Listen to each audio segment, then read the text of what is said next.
Kilala ko po sila. Kilalang kilala. Si Kanor, yung family driver nila, Attorney Erlinda Feliciano. Hindi ko makakalimutan ang ginawa niyo sa akin. Ma! Ma naman. Ba't may pinarinig kay Lenny yung usapan namin? Hindi niyo dapat marinig yun. Dapat doon nakita mo kami nag-uusap. Tumayo na lang muna kayo. Was that your company driver? Inaway ho ba kayo nun? He seemed really mad. Sino kayo? Ba't kayo pumasok dito? Ano kailangan niyo? Sino?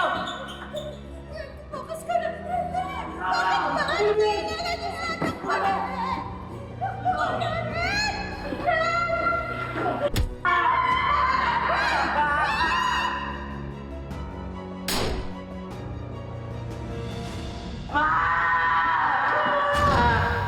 Mabait na tao si Kanor.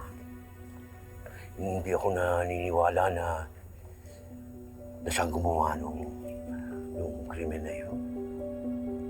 Nagpapasalamat nga dun sa isang, yung nagpanalo sa kaso niya, si Attorney Meredith Simmons. Yun nagpanalo sa kaso niya. Kaso nga lang, yung mga Feliciano hindi naniniwala na inosente siya. Lalong-lalo na yung anak nila, si Renren. Salamat po talaga, Atty. Mer. Niligtas mo po buhay ko. Siya yung naiiwang anak ni Atty. Feliciano. Si Kanor, siya ang pumatay sa mama ko. Bakit siya makakawala? Napatunay sa korte, wala siyang kasalanan. There wasn't enough evidence po. No, guilty siya.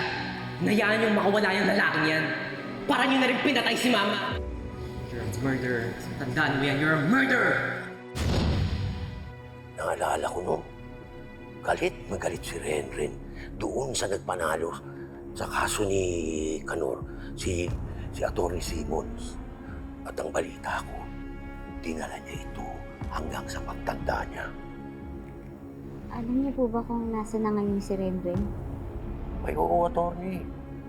Isa na rin siyang kilalang abogado. Kilalang abogado po? Sino? Si Attorney Renan Alon.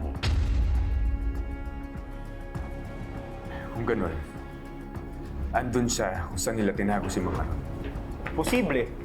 Pero wala tayong sapat na basihan para sabihin may kinalaman siya sa pagkawala ni Kanor. Pero kung wala siyang kinalaman dun, bakit siya nandun? Then we need to invite them for further questioning. Po?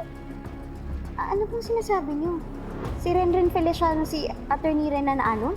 Sigurado po ba kayo? Naku, attorney, sa tagal kong naninilbihan dito, malayo ako magkamali.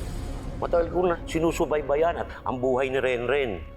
Masaya nga ako sa nangyari sa kanya eh. Sa kapila na nangyari sa mama niya, naging maganda pa rin ang buhay niya. Pero iba po yung apelido ni Attorney Alon. Dahil ho, ginamit niya yung apelido ng papa niya.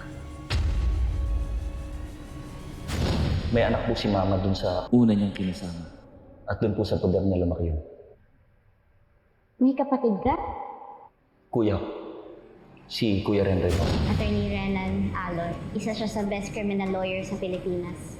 And now, your newest legal defender.